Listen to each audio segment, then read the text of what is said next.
யாரோ ஒருத்தனை தன்னோட மக அப்பான்னு கூப்பிடுறத பார்த்த அனன்யா ஓடி போய் அவனை தூக்கிக்கிட்டா. அவளை பார்த்த அந்த அண்ணிய, குழந்தைய ஒழுங்கா வளர்க்க தெரியாதா உனக்கு? என்ன அப்பான்னு கூப்பிடுறான்? இவனுக்கு அப்பான்னு ஒருத்தன் இருக்கானா இல்லையா? அவன் பேசின விதம் அனன்யாவுக்கு பிடிக்கல.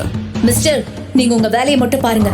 சின்ன குழந்தை ஏதோ சொன்னாங்கிறதுக்காக தேவையில்லாத பேச்செல்லாம் பேசாதீங்க. டாடிய திட்டாதீங்கம்மா. மித்துக்குட்டி, இதுவும் அப்பா இல்ல, புரிஞ்சுதா?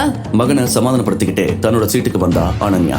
ஆனா சித்தார்த் சொன்ன வார்த்தைகள் அவன் மனசை விட்டு போகல. அனன்யாவுக்கும் அவளை காதலித்த பிரகாஷுக்கும் நிச்சயதார்த்தம் நடக்க இருந்த அன்னைக்கு முதல் நாள் ராத்திரி அவ வாழ்க்கையில நடந்த அந்த அதிர்ச்சியான சம்பவம் அவ வாழ்க்கையவே தலைகீழா மாத்திடுச்சு. ஹோட்டல் நடந்த பார்ட்டியில வெறும் பீர்தான்னு சொல்லி அனன்யாவுக்கு கொடுத்த ட்ரிங்க்ல மயக்க மருந்து கலந்து கொடுத்துட்டா அஞ்சலி.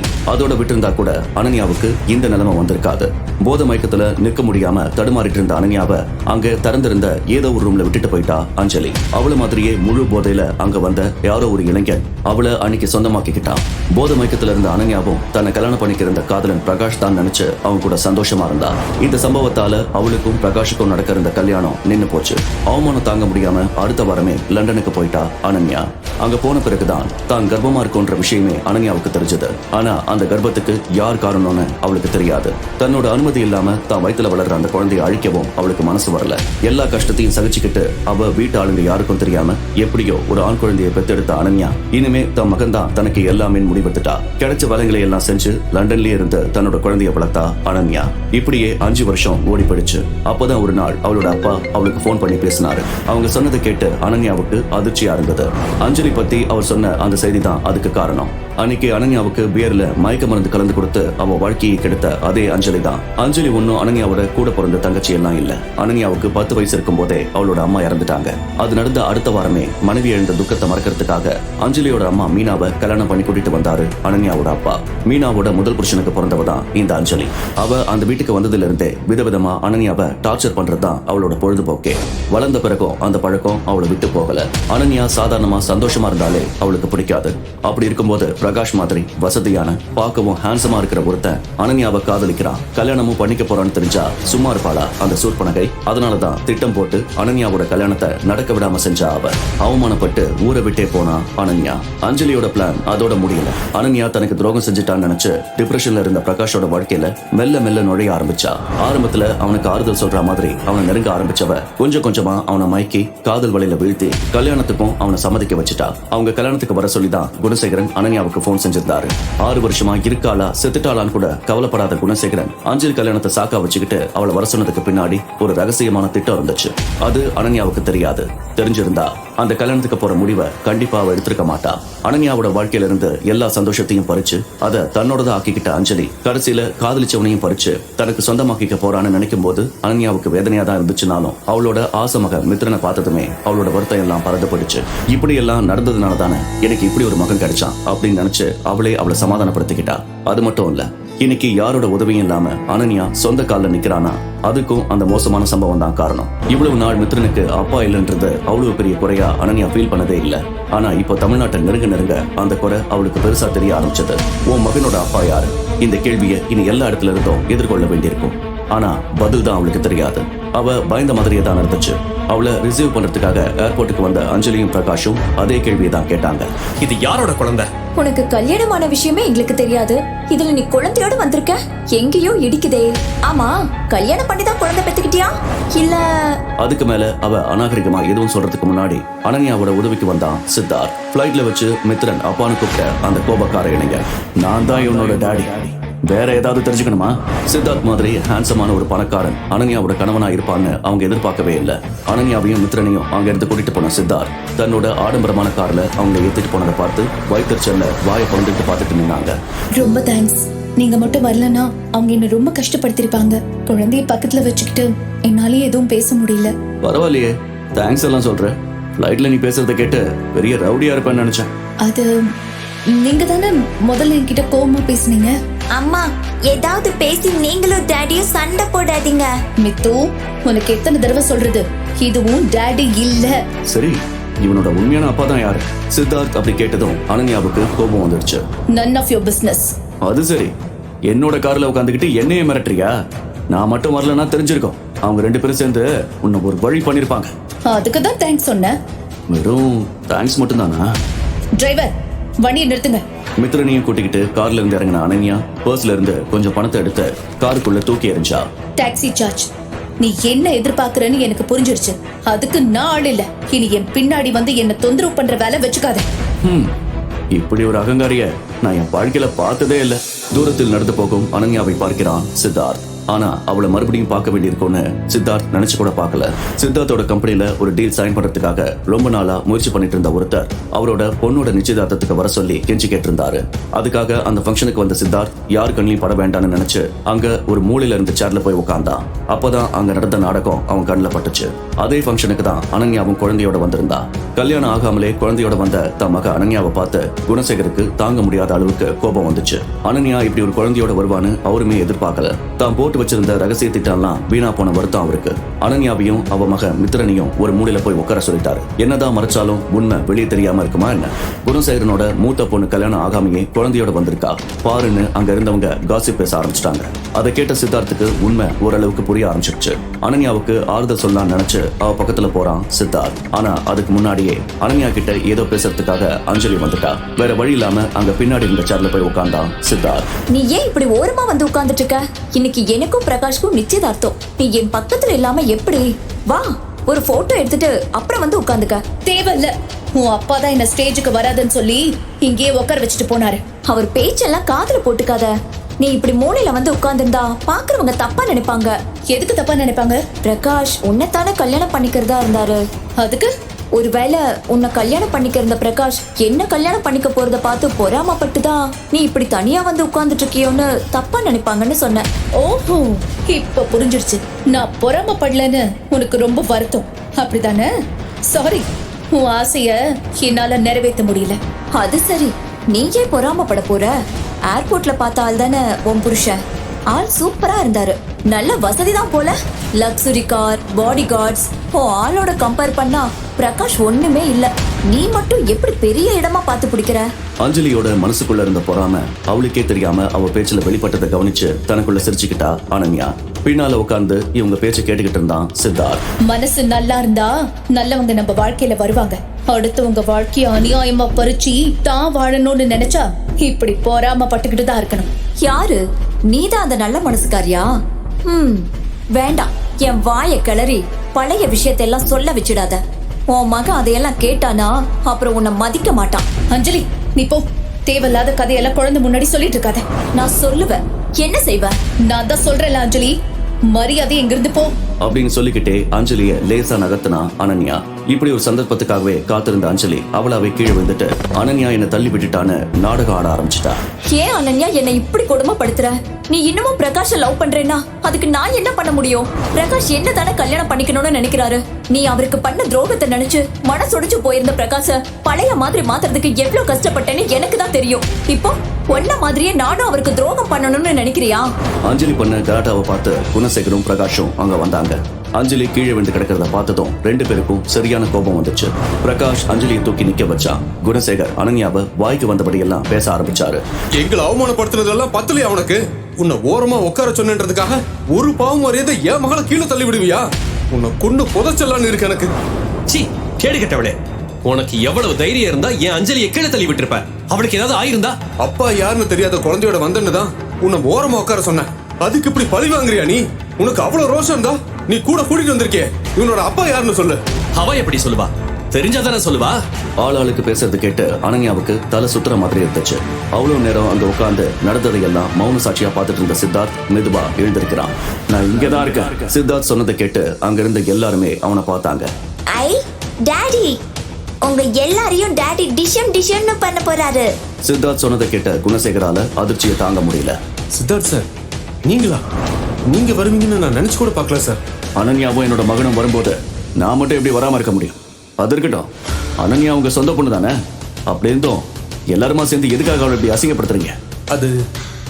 அது வந்து நீங்க தான் அனன்யாவோட ஹஸ்பண்ட்னு எங்க யாருக்கும் தெரியாது. ஓ, அப்போ நான் அவளோட ஹஸ்பண்டா இருந்தாதான் நீங்க அவளை மரியாதையா நடத்துவீங்க, அப்படிதானே? குணசேகரன் பமரதை பார்த்து பிரகாஷ் குணசேகரன் காதுல குனிஞ்சு தன் சந்தேகத்தை கேட்டான். அங்கிள், யார் இந்த ஆளு? இவரே யாருன்னு கேக்குற? தமிழ்நாட்டோட மிகப்பெரிய பிசினஸ் சாம்ராஜ்யத்தோட அடையாளம் சித்தார்த் அபிமன்யு. அனன்யா, கிளம்பு போலாம். இனி நமக்கும் இந்த வீட்டுக்கும் எந்த சம்மந்தமும் இல்லை. அப்புறம் மிஸ்டர் குணசேகர், நீங்க ரொம்ப நாளா சொல்லிட்டு இருந்தீங்களே ஒரு பிசினஸ் டீலிங், அதை மறந்துருங்க என்று சொல்ல அதிர்ச்சியில் பதில் சொல்ல முடியாமல் நிற்கிறார் குணசேகர். நடந்ததை எல்லாம் பார்த்து ஏற்பட்ட மனக்குழப்பத்தில் அப்படியே மயங்கி சரிக்கிறாள் அனன்யா. அம்மா என்று அலறி அவளிடம் ஓடுகிறான் மித்ரன். மயக்கம் தெளிந்து பார்த்தபோது ஒரு ஹாஸ்பிட்டலில் ஸ்பெஷல் வார்டில் இருந்தாள் அனன்யா. அவ முதல்ல தேடினது அவளோட மகன் மித்ரனை தான். ஆனா அவ அங்க இல்ல. அதுக்கு பதிலா அவளோட அப்பா குணசேகர் தான் அங்க பேப்பர் படிச்சுக்கிட்டு உட்கார்ந்துகிட்டு இருந்தாரு. நீ உன் பையன் மித்ரனை தான் தேடுறன்னு புரியுது. அவளை நீ மறந்துறது தான் நல்லது. உன்னால நேத்து எனக்கு ஏற்பட்ட அவமானத்துக்கு நீ பதில் சொல்லியே ஆகணும்.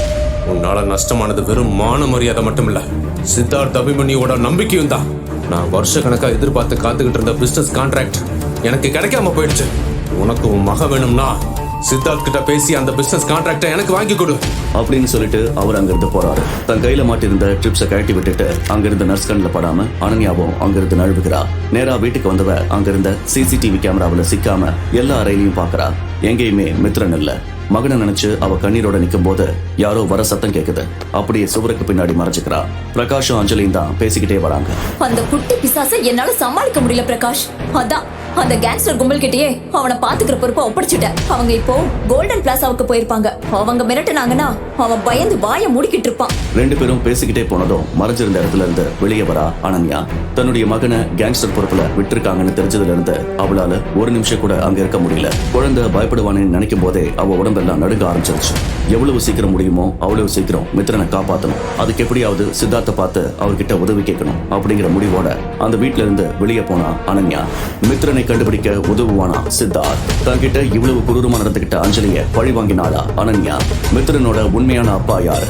சித்தார்த்துக்கும் அனன்யாவுக்கும் இடையே ஏதாவது ரகசியங்கள் ஒழிச்சுக்கிட்டு இருக்கா? சொந்த மகளையே பகடக்காயா பயன்படுத்த நினைக்கிற குணசேகரன் உண்மையிலேயே அனன்யாவோட அப்பா?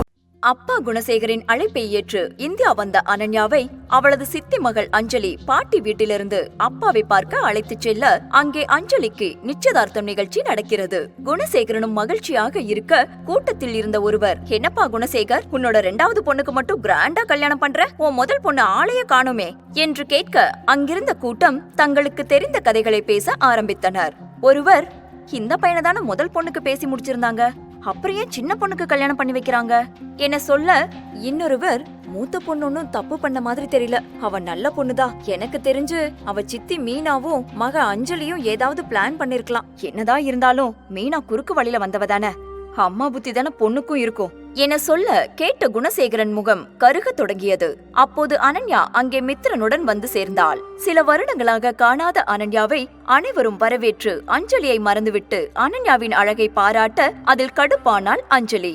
அதே சமயம் அனன்யாவின் அருகில் மெதுவாக வந்த குணசேகரன், உனக்கு என்ன பைத்தியம் பிடிச்சிருக்கா, இந்த குட்டி பிசாச கூட கூட்டிட்டு வராதன்னு ஏற்கனவே உன்கிட்ட சொன்னேன்ல, இதுக்கு மேலே என்ன சோதிக்காத என்று யாருக்கும் கேட்காதபடி குரலை தாழ்த்தி கேட்ட குணசேகரனுக்கு அனன்யா வேண்டுமென்றேதான் மித்ரனை அழைத்து வந்தாள் என தோன்றியது.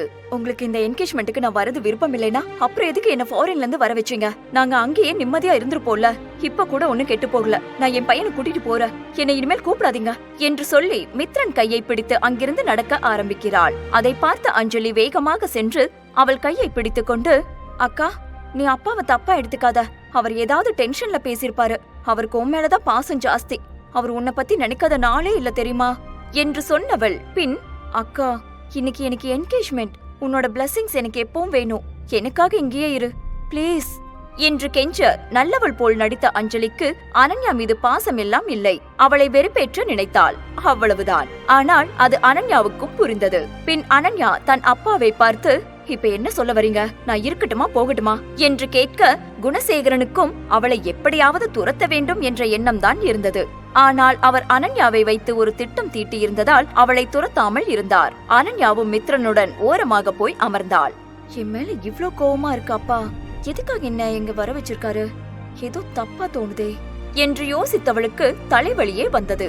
மித்ரன், என்னாச்சுமா என்று விசாரிக்கும் போது கூட அதை உணராமல் அவள் ஆழ்ந்த யோசனையிலேயே இருந்தாள். பின் மித்ரன் அங்கிருந்த வெயிட்டரிடம் தண்ணி வாங்கி அனன்யாவிடம் கொடுத்து குடிக்க கொடுக்க அதை வாங்கி குடித்தவள் சிறிது நிதானத்திற்கு வந்து நன்றி சொல்லும் விதமாய் மித்ரனை முத்தமிட்டாள். அப்போது குணசேகரன் 50 வயது நிரம்பிய ஒரு நபருடன் அவளை நோக்கி வந்ததை அனன்யா குழப்பத்துடன் பார்த்தாள். அவரிடம் குணசேகரன், மிஸ்டர் சுதாகர், இவதா என்னோட மூத்த பொண்ணு அனன்யா என்று அறிமுகம் செய்தார். அதை கேட்டு சுதாகர் புன்னகைத்து, மிஸ்டர் குணசேகரன், உங்க 2 பொண்ணுமே ரொம்ப அழகா இருக்காங்க. நீங்க ரொம்ப லக்கி என்று சொல்ல, என் சின்ன பொண்ணுக்கு ஒரு நல்ல வாழ்க்கை அமைஞ்ச மாதிரி என் மூத்த பொண்ணுக்கும் ஒரு நல்ல வாழ்க்கை அமையணும், அதுதான் என் ஆசை என்கிறார். அதை கேட்ட அனன்யா, என்ன அப்பா இவ்வளவு அன்பா பேசுறாரு, பின்னாடி ஏதாச்சும் ஆப்பு வைக்க போறாரா என்று யோசித்தபடியே அமர்ந்திருந்தாள். பின் குணசேகரன், அம்மாடி அனன்யா வா, வந்து நம்ம சுதாகர் சார் கிட்ட பேசு, இவர் மனசு வச்சா நீ ராணி போல இருக்கலாம் என்று சொல்ல, தன்னை வெளிநாட்டிலிருந்து வரவழைத்தது சுதாகருக்கு திருமணம் செய்து வைக்கதான் என்பது அவளுக்கு தெளிவாக புரிந்து வேதனைப்பட்டாள் அனன்யா. அப்போது பிரகாஷும் அஞ்சலியும் அருகில் வந்தனர். அனன்யா ஆரம்பத்தில் அப்பா தன்னை ஊருக்கு அழைக்கிறார் என்றதும் மனதின் ஒரு ஓரத்தில் தன்னுடைய தவறை உணர்ந்து அதனை திருத்திக் கொள்ள ஒரு தருணமாக இருக்கும் என்றே நினைத்தாள். ஆனால் அவளுடைய எண்ணம் இப்பொழுது சுக்குநூறாக உடைந்து போய்விட்டது. அப்போது எல்லோர் கவனத்தையும் சிதறடிக்க செய்யும் வசீகரமான ஒருவன் காரில் வந்து இறங்கியதை அவள் கவனிக்கவில்லை. அந்த இளைஞன் அந்த ஹாலிற்குள் வந்ததும் எல்லோருடைய கவனமும் அவன் பக்கம்தான் சென்றது. பின் அனன்யா, எனக்கு இவர்கிட்ட பேச எதுவும் இல்ல, நான் கிளம்புறேன் என்று சொல்லி கிளம்ப முயல, அவள் கையை பிடித்து கொண்டு அஞ்சலி, அக்கா நீ அப்பாவை தப்பா நினைக்காத, உன் மேல இருக்க அக்கறையில தான் இப்படி பண்றாரு. சுதாகர் ரொம்ப பெரிய பணக்காரர், அப்பா சொல்ற மாதிரி நீ மட்டும் அவரை கல்யாணம் பண்ணிக்கிட்டேன்னா உன் லைஃப் தான் சந்தோஷமா இருக்கும் என்று சமாதானப்படுத்த, அப்ப நீயே அவரை கல்யாணம் பண்ணிக்க, எனக்கு ஒன்னும் பிரச்சனை இல்ல என்கிறாள். அதிர்ச்சி அடைந்த அஞ்சலி, ஏங்கா நான் தான் பிரகாஷ் உயிருக்கு உயிரா நேசிக்கிறேன்னு உனக்கு தெரியும்ல, பின்ன எப்படி இன்னொருத்தர கல்யாணம் பண்ணிக்க முடியும் என சொல்ல, ரொம்ப நல்லவ மாதிரி நடிக்காத, நீ நினைச்சா என்ன வேணாலும் பண்ணுவ என்கிறாள் அனன்யா.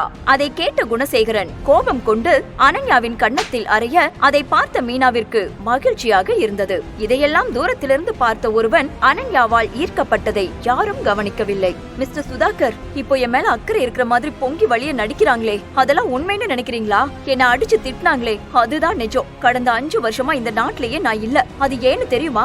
அதோட எனக்கு ஒரு பையனும் இருக்கா, அதுவும் எங்க வீட்ல இருக்கிற எல்லாருக்கும் தெரியும். இப்படி என்ன பத்தி எதுவுமே தெரியாம நீங்க எதுக்கு கல்யாணம் பண்ணிக்க நினைக்கிறீங்க? என்ன கல்யாணம் பண்றதால உங்களுக்கு எதுவும் கிடைக்க போறது இல்ல, வேணும்னா தங்கச்சியை கல்யாணம் பண்ணிக்கோங்க, உங்களுக்கு எல்லா மரியாதையும் கிடைக்கும் என்று யாரை பற்றியும் கவலைப்படாமல் படபடவென பேச எல்லோரும் அமைதியாகவே நின்றிருந்தார்கள். அப்போது சுதாகர், மிஸ்டர் குணசேகரன், இங்க என்ன நடக்குது? உங்க பொண்ணுக்கு ஒரு குழந்தை இருக்குன்னு சொல்லவே இல்லையே, என்ன ஏமாத்த பாக்குறீங்களா என்று கோபத்தில் சத்தமிட, குணசேகரன் ஏதோ சமாளிக்க முயன்றும் முடியவில்லை. அனன்யா தன்னை காப்பாற்ற தன்னையே அவமானப்படுத்திக் கொள்ள வேண்டி இருந்தது. மிஸ்டர் சுதாகர், என் பொண்ணு உங்களுக்கு தான் கல்யாணம் பண்ணி வைக்க ஆசைப்படுற, அவ ஏதோ சும்மா அறிவில்லாம உளறா, என் பொண்ணு நீங்க கல்யாணம் பண்ணா அவ வாழ்க்கை நல்லா இருக்கும் என்று அவரிடம் குணசேகரன் கேட்க, அப்போது யாரது ஏன் ஆளுக்கு கல்யாணம் பண்ணி வைக்க முடிவு பண்றது என்று கணீர் என ஒரு குரல் ஒலிக்க, எல்லோருடைய பார்வையும் குரல் வந்த திசையை நோக்கி செல்ல, சிறு புன்னகையோடு சித்தார்த் அங்கிருந்து நடந்து வந்தான். அவனை பார்த்து அனன்யா ஆச்சரியம் அடைகிறாள். இவன் என்ன, எனக்கு பிரச்சனை வரும்போதெல்லாம் சரியா வந்து நிக்கிறான், உண்மையாவே எனக்கு பிரச்சனை வரும்போது வந்து நிக்கிறானா, இல்ல இவன் தான் எனக்கு உண்மையான பிரச்சனையா என்று மனதிற்குள் நினைத்தவள் தன்னையும் மீறி அவனை ரசித்தாள். அதே நேரம் சித்தார்த்தை பார்த்து சுதாகர், மிஸ்டர் சித்தார்த், நீங்க இங்க வருவீங்கன்னு நான் எதிர்பார்க்கவே இல்ல என்று மிகவும் மரியாதையோடு பேச, மற்ற அனைவரும் கூட அவனை பற்றியே பேசுகின்றனர். அதை கவனித்த அஞ்சலி, இவன் தான் அன்னைக்கு அனன்யாவை ஏர்போர்ட்ல இருந்து கூட்டிட்டு வந்தான், இவனை பார்த்து ஏன் எல்லாரும் இவ்ளோ ஷாக் ஆகுறாங்க, இவன் என்ன அவ்வளோ பெரிய ஆளா என்று மனதுக்குள் கேட்கிறாள். விதி ஏன் எங்களை அடிக்கடி சந்திக்க வைக்குது என்று அனன்யாவும் சித்தார்த்தும் ஒரே சமயத்தில் நினைத்துக் கொள்ள, அப்போது மித்ரன் அப்பா என்று மகிழ்ச்சியாக ஓடி வந்து சித்தார்த்தை அணைத்துக் கொள்ள பார்த்த அனைவரும் அதிர்ச்சி அடைகிறார்கள். மித்ரன் சித்தார்த்தை அப்பா என்று அழைத்ததை யாராலும் நம்பவே முடியவில்லை. இந்த சிறுவனின் அப்பா ஆசியா மற்றும் ஐரோப்பா அளவில் மிகப்பெரிய பணக்காரனாக இருக்கும் சித்தார்த் என்று. அதே சமயம் அனன்யாவிற்கோ அவனை எப்படிலாம் திட்டி பேசணும் என்பதுதான் மனதிற்குள் ஓடிக்கொண்டிருந்தது. அப்போது குணசேகரன் அனன்யா அருகில் வந்தவர், அனன்யா, உன் குழந்தையோட அப்பா சித்தார்த் அபிமன்யுவா என்று கேட்க, அனன்யாவிற்கு என்ன பதில் சொல்வதென்றே தெரியவில்லை. அதே நேரம் மித்ரனை கையில் தூக்கிய சித்தார்த் அனன்யாவிடம் வந்து, நான் தான் உன்கிட்ட வெயிட் பண்ணுன்னு சொன்னேன்ல, அதுக்குள்ள நீ ஏன் தனியா வந்த என்று கேட்டவன் அவள் கன்னத்தை வருடி கொடுத்தான். அதே நேரம் சுதாகரை பார்த்து சித்தார்த் முறைக்க, சுதாகர், சாரி சார், இவங்க உங்க வைஃப்னு தெரியாம இங்க வந்துட்டேன், sorry sir, please N business எதுவும் பண்ணிடாதீங்க என்று வேண்டுகோள் விடுத்து கிளம்புகிறான். அதே சமயம் குணசேகரன் அனன்யாவை மனதிற்குள் திட்டிக் கொண்டே இருந்தார். ஏனென்றால் குணசேகரன் சித்தார்த்துடன் பிசினஸ் செய்ய நீண்ட நாட்களாக முயற்சி செய்து கொண்டிருக்கிறார். அனன்யாவிற்கு சித்தார்த்துடன் இப்படி ஒரு நெருக்கமான தொடர்பிருந்தும் அவள் அதை பற்றி ஒரு வார்த்தை கூட அவரிடம் சொல்லவில்லை என்பதை நினைக்கும் பொழுதே அவருக்கு டென்ஷன் எகிரியது. பின் அவர் சித்தார்த்திடம் பேசலாம் என்று போக அவன் கண்டு கொள்ளாமல் அனன்யாவின் தோளில் கை போட்டு, டார்லிங், வா போலாம் என்று அவளை வேறு ஒரு இருக்கைக்கு அழைத்துச் செல்கிறான். அவனை விட்டு விலகிய அனன்யா, நீங்க தான் அன்னைக்கு யாருக்கும் ஹெல்ப் பண்ண மாட்டேன்னு சொன்னீங்க, இன்னைக்கு எனக்கு எதுக்கு ஹெல்ப் பண்றீங்க என்று கேட்க, ஹெல்ப் பண்ணா நீ பணம் தருவியோன்னுதான், இப்போ எனக்கு எவ்வளவு தரப்போற என்று கேட்க அனன்யா அவனை முறைக்கிறாள். அவனுக்கு அருகில் நின்றிருந்த மித்ரனை பிடித்து அனன்யா இழுக்க, மித்ரனை விடாமல் பிடித்துக் கொண்டிருந்த சித்தார்த் அனன்யாவின் கையை பிடித்து, ஹலோ மேடம், இங்க எனக்கு கொஞ்சம் வேலை இருக்கு, அது வரைக்கும் இவன் கூட இங்கேயே இரு என்று சொல்லிவிட்டு சென்றான். அம்மா, அப்பா எங்க போறாரு என்று மித்ரன் கேட்க, மித்ரன் சித்தார்த்தை இந்த அளவுக்கு அப்பா என்று நம்புவதை பார்க்க அனன்யாவிற்கு கஷ்டமாக இருந்தது. சித்தார்த் அவனுடைய அப்பா இல்லை என்பதை எப்படியாவது அவனுக்கு புரிய வைக்க வேண்டும் என்று முடிவு செய்து அவனிடம் பேச வர, அப்போது அஞ்சலி அந்த பக்கம் வருவதை பார்த்தாள் அனன்யா. அவளை பார்த்து முறைத்தபடி, ஆமா நீ எதுக்கு இங்க வந்த என்று கேட்க, அஞ்சலி நல்லவள் போல், சும்மா உனக்கு போர் அடிக்கும், அதான் டைம் பாஸ்க்கு பேசலான்னு வந்த என்கிறாள். உனக்கு ஒண்ணு தெரியுமா, ஒரு சமயத்துல உன்னை பார்த்தா எனக்கு ரொம்ப பொறாமையா இருக்கும். சின்ன வயசுல இருந்து உனக்கு தான் எல்லாமே கிடைக்கும். அப்பா கூட உன் மேலதான் அதிகமா பாசத்தை காட்டுவாரு. அதோட பிரகாஷ் கூட உன் பக்கம்தான் இருந்தான். அதான் நான் உன்கிட்ட இருந்து இதெல்லாம் பறிக்கணும்னு நினைச்சேன் என்று அவள் சொன்னதை கேட்ட அனன்யாவிற்கு சிரிப்புதான் வந்தது. ஏனென்றால் அஞ்சலியால் தான் அனன்யாவின் வாழ்க்கை கேள்விக்குறியாக இருக்கிறது. ஆனால் நல்லவள் வேஷம் போடுகிறாளே என்பதை நினைத்து பார்க்க அவளுக்கு சிரிப்பாக தான் வந்தது. உண்மைய சொல்லணும்னா பிரகாஷ் உனக்கு தான் உண்மையா இருந்தா. நீ இங்க இருந்து வெளிநாட்டுக்கு போனதுக்கு அப்புறம் நான் தான் அவனோட கஷ்டமான டைம்ல கூடவே இருந்தேன். அதனாலதான் மெல்ல மெல்ல என் பக்கம் சாஞ்சிட்டான் என்று அஞ்சலி சொல்வதை கேட்க அனன்யாவிற்கு எரிச்சலாக இருந்தது. போது நிறுத்து, இப்ப எதுக்கு இதெல்லாம் சொல்லிக்கிட்டு இருக்க என்று கூற அவளை மேலும் வெறுப்பேத்த எண்ணிய அஞ்சலி, ஏன்கா டென்ஷன் ஆகுற? நான் சொல்றதெல்லாம் கேட்டா உனக்கு பழைய காதல் ஞாபகத்துக்கு வருதா? பாக்கதான் நீ ஸ்ட்ராங், ஆனா உன்னைய ஈஸியா ஏமாத்தலாம். அப்படி இல்லனா 5 வருஷத்துக்கு முன்னாடி நான் விரிச்ச வலையில நீ மாட்டிருப்பியா? எனக்கு தெரிஞ்சு உன்னோட பாஸ்ட பத்தி தெரியாதனாலதான் சித்தார்த்தம் கூட இருக்காருன்னு நினைக்கிற. அது மட்டும் தெரிஞ்சா அவர் உன்னை திரும்பி கூட பார்க்க மாட்டாரு என்று சொல்கிறாள் அஞ்சலி. பின் தான் ஏதோ பெரிதாக சாதித்தது போல, என்னக்கா சித்தார்த்துக்கு உண்மை தெரிஞ்சிரும்னு பயமா இருக்கா? சரி அதெல்லாம் விடு, பாஸ்ட பத்தி ஏதும் கவலை இல்லைன்னு அவர் சொல்றாருன்னு வச்சுக்க. ஆனா இப்ப வரைக்கும் நீ பிரகாஷ லவ் பண்றேன்னு அவருக்கு தெரிஞ்சா அவர் என்ன மாதிரி ரியாக்ட் பண்ணுவாரு என்று கேட்டாள். அஞ்சலி ஏன் இப்படிலாம் பேசுறா என்று அனன்யா யோசித்துக் கொண்டிருக்கும் போதே கீழே விழுந்த அஞ்சலி, ஏன்கா இப்படிலாம் பண்ற? உனக்கு தான் அவ்வளோ பெரிய பணக்காரர் கூட ரிலேஷன்ஷிப் இருக்குல்ல, அதுக்கப்புறமும் ஏன் பிரகாஷ் மேல ஆசைப்படுற? இதெல்லாம் ரொம்ப தப்புக்கா என்று வேண்டுமென்றே சத்தமாக பேச அவள் பேசியது எல்லோரின் காதையும் எட்டியது. அஞ்சலியை பார்த்து பாவப்பட்டவர்கள் அனைவரும் அனன்யாதான் எல்லா தவறும் செய்திருப்பாள் என்று பேச ஆரம்பித்தார்கள். தொடர்ந்த அஞ்சலி, உனக்கெல்லாம் மனசாட்சியே இல்லையா? நாங்க எல்லாத்தையும் கடந்து வந்து இப்பதான் புதுசா ஒரு வாழ்க்கைய வாழலான்னு பார்த்தா நீ ஏன் அதையும் கெடுக்க பாக்குற? உனக்கு நாங்க அப்படி என்ன கெட்டது பண்ணிட்டோம் என்று அவள் புலம்ப அனைவரும் அனன்யாவை திட்ட ஆரம்பித்தார்கள். அப்போது அங்கே வந்த பிரகாஷ் அஞ்சலி கீழே விழுந்து கிடப்பதை பார்க்கிறான். அனைவருக்கும் முன் தன் அம்மா கஷ்டப்படுவதை பார்த்த மித்திரன், ஏன் சித்தி, எங்க அம்மா உங்களை தொடவே இல்ல, நீங்களா கீழே விழுந்துட்டு நடிச்சு அவங்க மேல ஏன் பழி போடுறீங்க என கேட்க அனன்யாவிற்கு படபடப்பாகி கண்கள் எல்லாம் இருட்டி கொண்டு வந்து அப்படியே சரிந்தாள். கீழே விழுவதற்குள் ஒரு கதகதப்பான கரங்கள் அவளை தாங்கி பிடித்தது. அனன்யாவை தாங்கி பிடித்திருந்த சித்தார்த் அஞ்சலியை பார்த்து முறைத்தான். அதை கண்ட அஞ்சலி அவனிடம், என்ன தப்பா நினைக்காதீங்க, என் அக்காவும் பிரகாஷும் ஒன்னாதான் வளர்ந்தாங்க, அதோட லவ் கூட பண்ணாங்க என்று சொல்ல அதை கேட்ட சித்தார்த் கோவப்படுவான் என்று நினைக்க, அதற்கு மாறாக பிரகாஷை மேலும் கீழுமாக பார்த்தவன் நக்கலாக, என்ன மாதிரி ஒருத்தன் கூட இருக்கும்போது அவ எதுக்கு யாரோ ஒருத்தனை பார்க்க போறா என்று கேட்கிறான். அவன் சொன்னதை கேட்ட அஞ்சலிக்கு மூக்கு உடைந்தது போல இருந்தது. மித்ரனை கையில் தூக்கி கொண்டு அனன்யாவை கைத்தாங்களாக அழைத்து சென்றான் சித்தார்த். அனன்யா கண்ணை திறந்து பார்க்கும்போது அவள் ஹாஸ்பிட்டலில் இருந்தாள். அந்த நிலையிலும் தன் மகனை நினைத்து திரும்பி பார்க்க அங்கே குணசேகரன் அமர்ந்திருந்தார். அவள் மயங்கி விழும்போது அவர் அங்கிருந்ததாக ஞாபகம் இல்லை என்றாலும் அவரிடம் எதுவும் பேசாமல் அமைதியாக இருந்தாள். தன் மகள் படும் அவஸ்தையை பார்த்தும் அதை பற்றியெல்லாம் கவலை கொள்ளாமல், ஆமா உனக்கும் சித்தார்த் அபிமன்யுக்கும் என்ன சம்பந்தம் என்று கேட்க, தன்னுடைய இந்த நிலைமையிலும் அப்பா எந்த அளவுக்கு யோசிக்கிறார் என்பதை நினைத்த அனன்யாவின் இதயம் வலித்தது. அதையெல்லாம் கண்டு கொள்ளாமல் அவள் மித்ரனை தேட, அவன் இங்க இல்ல, அஞ்சலி கூட சாப்பிட அனுப்பியிருக்க, இப்ப சொல்லு, உனக்கும் சித்தார்த் அபிமன்யுக்கும் என்ன சம்பந்தம் என்று கேட்டார். அதை கேட்டு கடுப்பான அனன்யா, இப்ப அதை கேட்டு என்ன பண்ண போறீங்க? 5 வருஷத்துக்கு முன்னாடி எனக்கு உங்களுக்கு சம்மந்தம் இல்லைன்னு தண்ணி தெளிச்சு விட்டுட்டீங்களே, இப்ப என்ன திடீர்னு அக்கறை என்கிறாள். பின்தொடர்ந்த குணசேகரன், இங்க பாரு அனன்யா, எங்களுக்கு பிடிச்ச மாதிரி இருக்க முடியும்னா இரு, இல்லாட்டி கிளம்பி போய்கிட்டே இரு என்கிறார். சிறிது நிதானித்த அனன்யா, கொஞ்சம் பெட்டரானதும் மித்துவ கூட்டிட்டு கிளம்பிடுற என்க. அதற்கு குணசேகரன், இங்க பாருமா, நீ போறதுனா தனியா போ.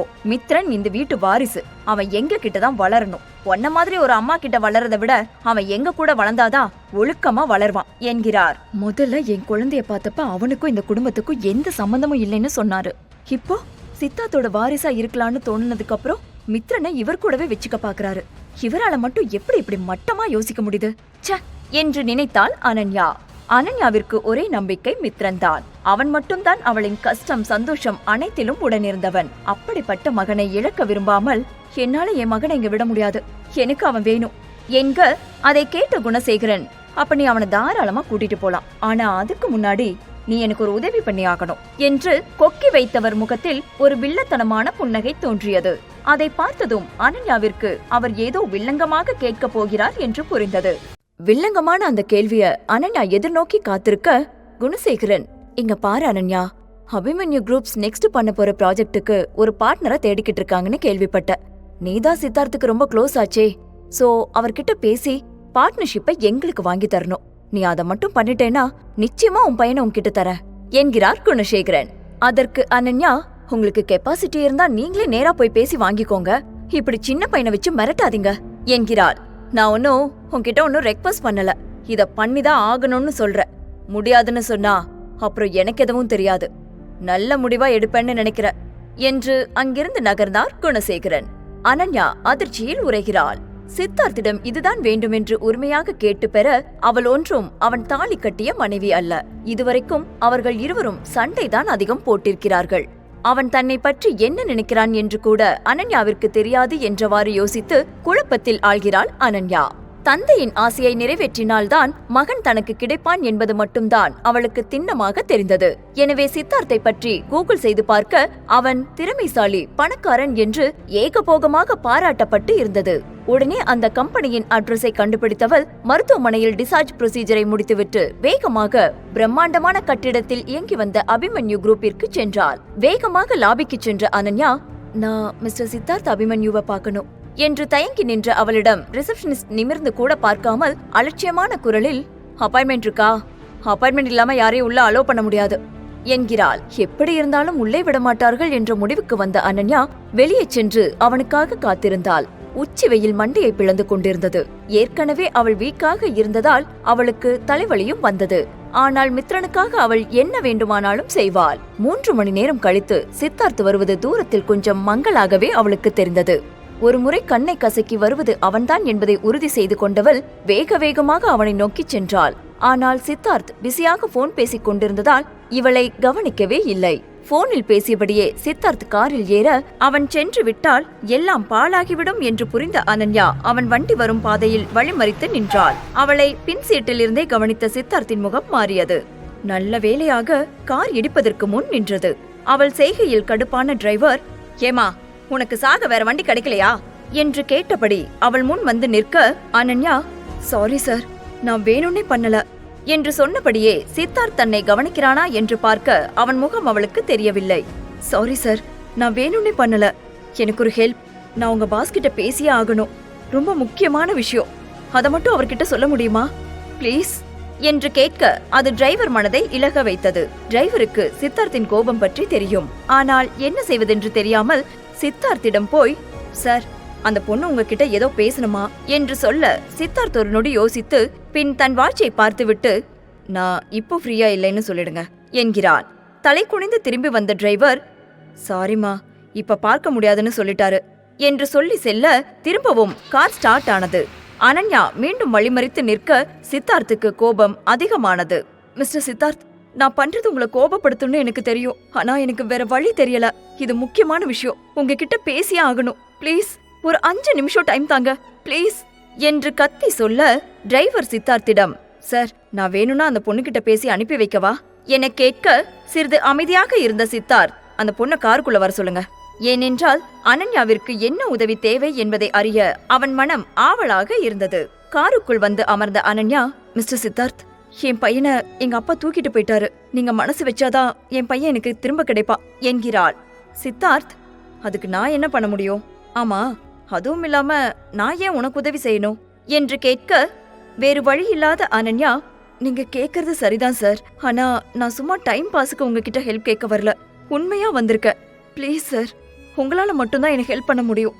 இதுக்காக நீங்க என்ன கேட்டாலும் நான் தரேன் என்று கெஞ்சினாள் அனன்யா. சீரியஸான சித்தார்த், ஆமா, எனக்கு தேவையானது அப்படி உன்கிட்ட என்ன இருக்கு? நான் கேட்கவா இல்ல நீயா சொல்றியா என்கிறான். பதட்டமானாலும் அதை காட்டிக்கொள்ளாமல் சற்றே நிதானித்த அனன்யாவின் அருகில் நெருங்கிச் சென்று சித்தார்த், மித்ரனுக்காக அனன்யா அமைதியாகவே இருந்தாள். அதன் பின், சாரி சார், இனி உங்களை நான் டிஸ்டர்ப் பண்ணவே மாட்டேன் என்று சொல்லி காரை விட்டு இறங்க, சித்தார்த்தும் ஏதோ ஒரு இனம் புரியாத எண்ணத்துடன் காரில் கிளம்பினான். அனன்யாவிற்கு அழுகையாக வந்தது. பெண் பிள்ளைகள் அவர்களுக்கு பிரச்சனை என்றால் அப்பாவிடம்தான் உதவி கேட்பார்கள். ஆனால் இவளுக்கு பிரச்சனையே அப்பாதான். மேலும் யாரிடம் சென்று உதவி கேட்பது என்று புரியாமல் நின்றாள். பின் அவளே அப்பாவின் வில்லாவிற்கு செல்ல முடிவெடுத்தாள். முன்கேட் வழியாக செல்லாமல் பின்கேட் வழியாக கேமராவின் கண்ணில் படாமல் சென்றவளுக்கு மித்ரன் அங்கே இருப்பதற்கான தடயம் எதுவுமே தெரியவில்லை. சோர்ந்து போனாள் அனன்யா. அப்போது, பிரகாஷ், நான் டயர்டா இருக்கேன் என்று அஞ்சலி சொல்லும் குரல் கேட்டது. உடனே அனன்யா கார்டன் பின்னால் போய் மறைந்து கொள்ள, அவர்கள் இருவரும் அனன்யா இருக்கும் பக்கம்தான் வந்தார்கள். அவர்கள் காதலுடன் ரொமான்ஸ் செய்வதைக் கண்டு அனன்யா கடுப்பானாள். நானே குழந்தைய காணோன்னு கடுப்புல இருக்க, இதுல இதுக வேற என்று எண்ணியவள் தானும் இப்படிதான் முட்டாளாக இருந்ததை நினைத்து கொண்டாள். அப்போது அஞ்சலி முகத்தை சோகமாக வைத்துக் கொள்ள, ஏன் அஞ்சலி, எதுக்காக சோகமா இருக்க என்று பிரகாஷ் கேட்க, ச்சே, நம்ம ஜாலியா ரொமான்ஸ் பண்ண வேண்டிய டைம்ல அந்த மித்ரனை வேற பாத்துக்கணும். எங்க அப்பாவை நினைச்சா எனக்கு கோவமா வருது. அவர் எதுக்கு அவனை பாத்துக்கிற பொறுப்பை என்கிட்ட கொடுக்கணும் என்று பேசிக்கொண்டே போக, அவர்கள் பேசுவதை வைத்து மித்ரன் இருக்கும் இடத்தை கண்டுபிடிக்க முடிவு செய்தாள் அனன்யா. உனக்கு அங்கே தனியா போக கஷ்டமா இருந்தா சொல்லு, நானும் கூட வந்துடுறேன் என்கிறான் பிரகாஷ். அதை கேட்டு அஞ்சலி மகிழ்ச்சியில் அணைத்துக் கொள்ள, பிரகாஷும் அவனை இறுக்கி அணைத்துக் கொள்கிறான். சிறிது நேரத்தில் அவர்கள் இருவரும் காரில் ஏறி செல்ல, அவர்கள் சென்ற ஹோட்டலுக்கு பின்தொடர்ந்து சென்றாள் அனன்யா. ஒரு வழியாக அவர்கள் வந்த ஹோட்டலை அடைந்தவள் உள்ளே செல்ல முயல, மேடம், உங்க மெம்பர்ஷிப் கார்டு காட்டுங்க என்று வெயிட்டர் கேட்க, அவளிடம் மெம்பர்ஷிப் கார்டு இல்லை. அஞ்சலியும் பிரகாஷும் அவளின் கண்ணை விட்டு மறைவதை வேதனையுடன் பார்க்கிறாள் அனன்யா. பின் ஹோட்டலை விட்டு வெளியே வந்தவள் எப்படி உள்ளே செல்வதென்று யோசித்துக் கொண்டே நின்றிருந்தாள். அதே நேரம் ஹோட்டலின் 2வது தளத்தில் தன் பெற்றோரோடு சாப்பிட்டுக் கொண்டிருந்தான் சித்தார்த். சித்தார்த்தின் பெற்றோர் ராம் மற்றும் ஜானகி இருவரும் வெளிநாட்டில் இருக்கிறார்கள். எப்பொழுதாவதுதான் இந்தியாவிற்கு வருவார்கள். அப்படி வரும்போது அவர்களுடன் சித்தார்த்திற்கு நினைத்தான். அதனால் அவனின் முக்கியமான மீட்டிங்ஸ் எல்லாவற்றையும் ஒதுக்கி வைத்துவிட்டு இங்கே வந்திருந்தான் சித்தார்த். அவர்கள் இப்போது எதை பற்றி பேசப் போகிறார்கள் என்று சித்தார்த்துக்கு நன்றாகவே தெரியும். என்றாலும் அமைதியாக இருந்தவனிடம் ஜானகி, இப்போ உனக்கு கல்யாணம் பண்ற ஐடியா இருக்கா இல்லையா என கேட்க, அதெல்லாம் நேரம் வரும்போது பண்ணிக்கலாமா என்று சாதாரணமாக சொன்னான் சித்தார்த். நானும் அந்த நேரம் எப்ப வரும்னு பாத்துட்டு இருக்கேன். எங்க நேரம் முடிகிற வரைக்கும் அந்த நேரம் வராது போல என்று சொன்ன தன் அம்மாவை பாவமாக பார்த்தான் சித்தார்த்.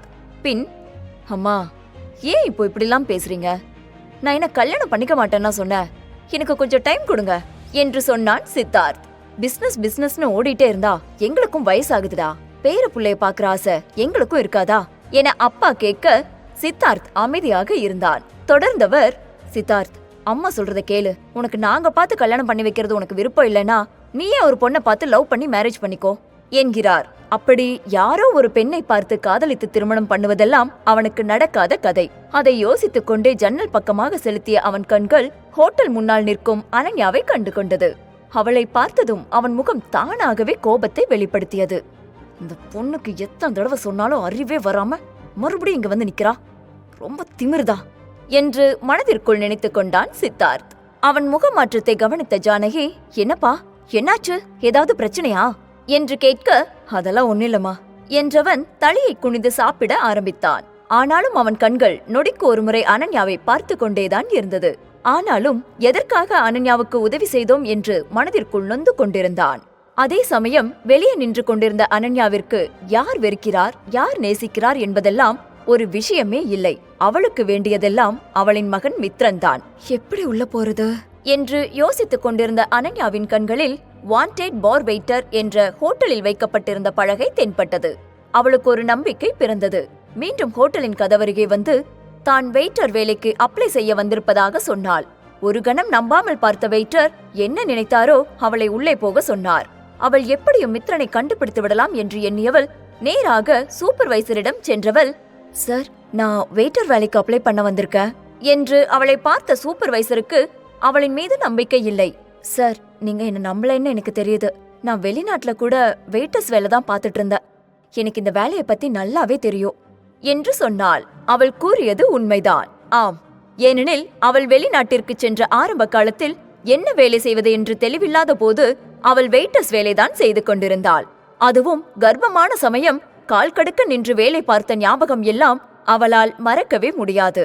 அவள் சொல்வதெல்லாம் உண்மை என்று புரிந்து கொண்ட சூப்பர்வைசர், சரிம்மா, உனக்கு வேலை தர, நீ நாளையில இருந்து ஜாயின் பண்ணிக்கோ என்க. அதை கேட்ட அனன்யாவிற்கு சந்தோஷமாக இருந்தது. சார், நான் இந்த ஹோட்டலை பத்தி கொஞ்சம் தெரிஞ்சுக்கணும். சோ இந்த ஹோட்டலை கொஞ்சம் நான் சுத்தி பார்க்கலாமா என்று கேட்க சூப்பர்வைசர் அவளை சந்தேகமாக பார்த்தார். இதனை புரிந்து கொண்ட அனன்யா, அது ஒன்னும் இல்ல சார், ரூம்ஸ் எல்லாம் எங்க இருக்கு, ரெஸ்டாரண்ட், பார் இப்படி எல்லாம் எங்கெங்க இருக்குன்னு முன்னாடியே தெரிஞ்சு வச்சுக்கிட்டா வேலை செய்யறதுக்கு கொஞ்சம் ஈஸியா இருக்கும்னு பார்த்தேன்.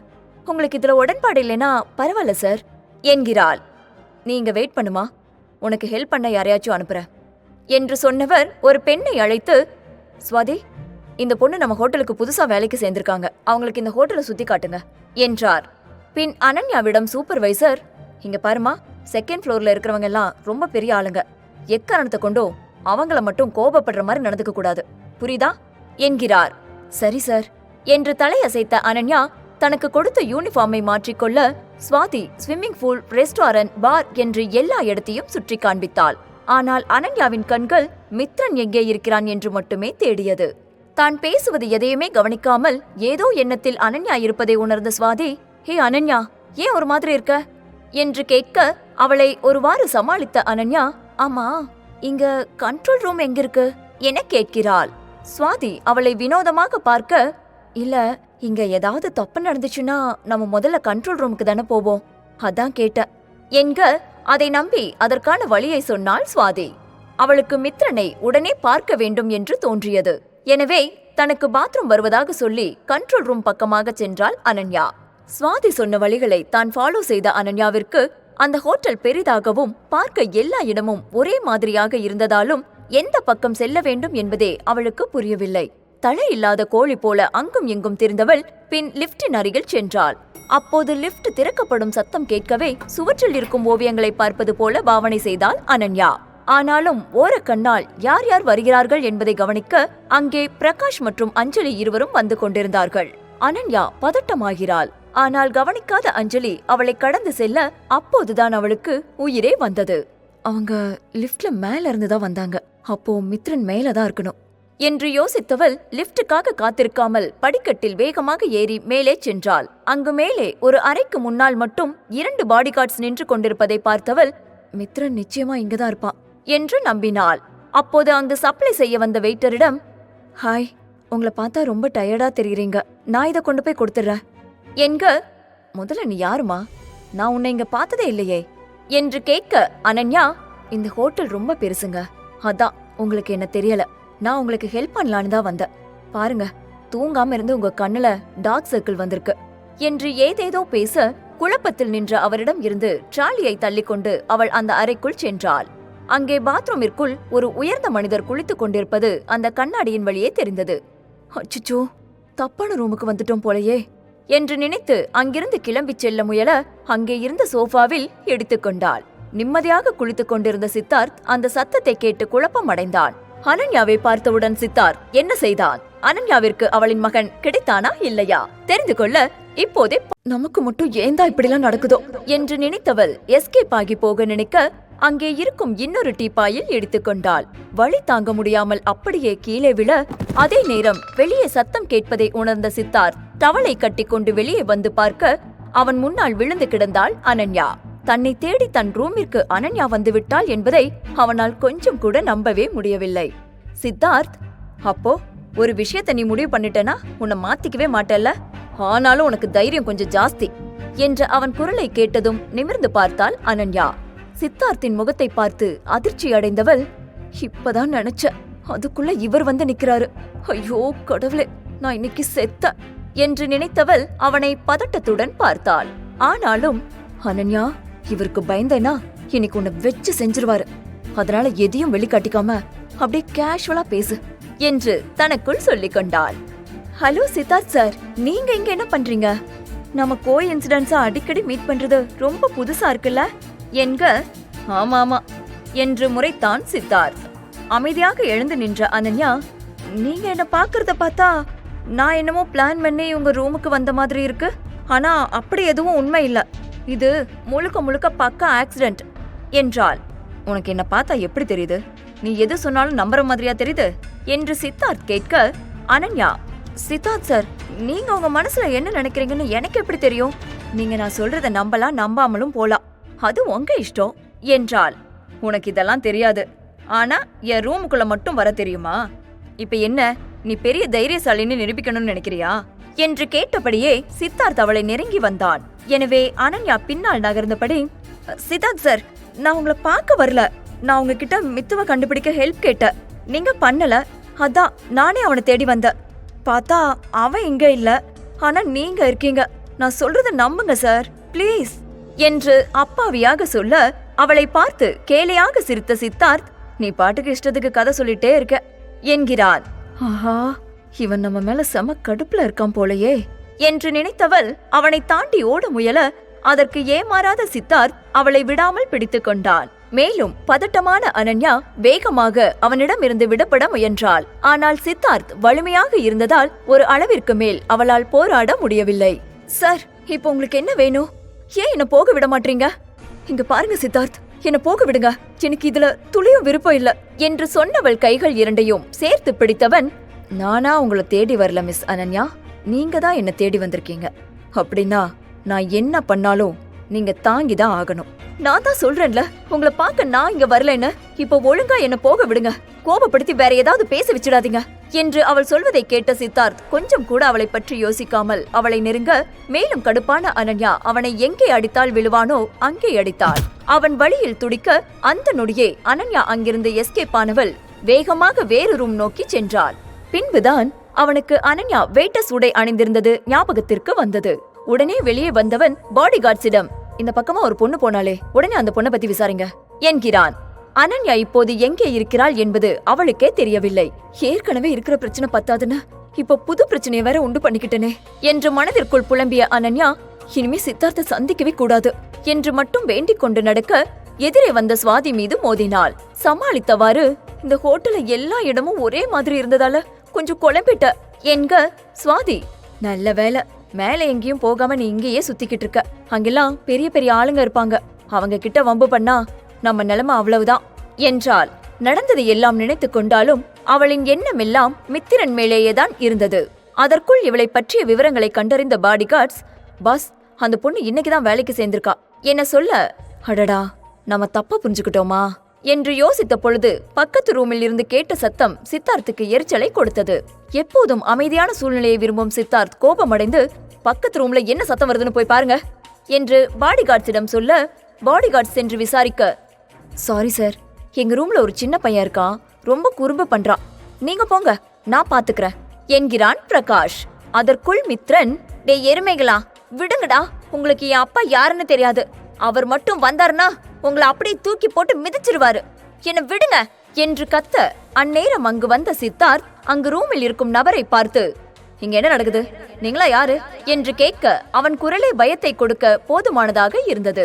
மித்ரன் இருந்த ரூமில் இருந்த அனைவரும் பயந்து போனார்கள்.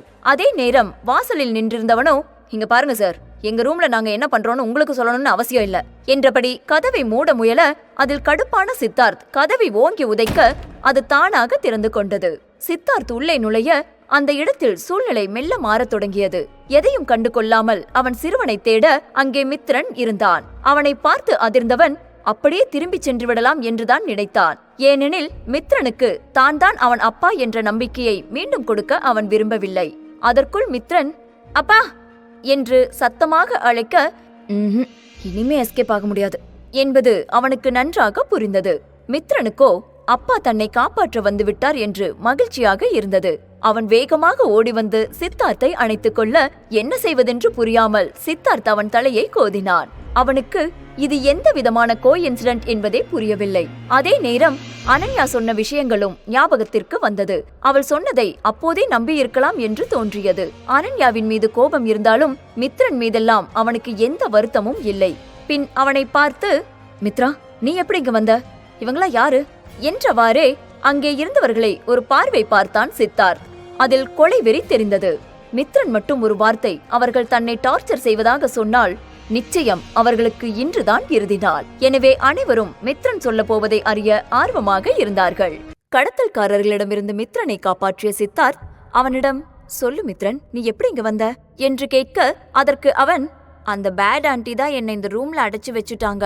அப்புறம் அவங்க சொல்றத கேட்கலன்னா அடிவிலுன்னு என்ன மிரட்டுறாங்கப்பா என்று அந்த குழந்தை சொன்னதை கேட்டு அவனுக்கு கோபம் தலைக்கேறியது.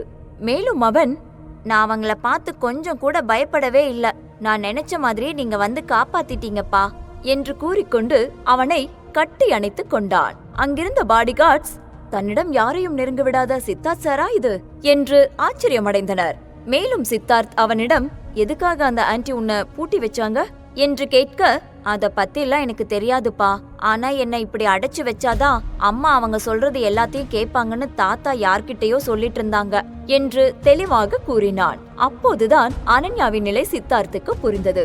அவள் பொய் சொல்லவில்லை. தன் மகனை தேடி தான் ஹோட்டலுக்கு வந்திருக்கிறாள் என்றும் தான் நேற்று அவளிடம் அவ்வாறு நடந்திருக்க கூடாது என்றும் அவனுக்கு தோன்றியது.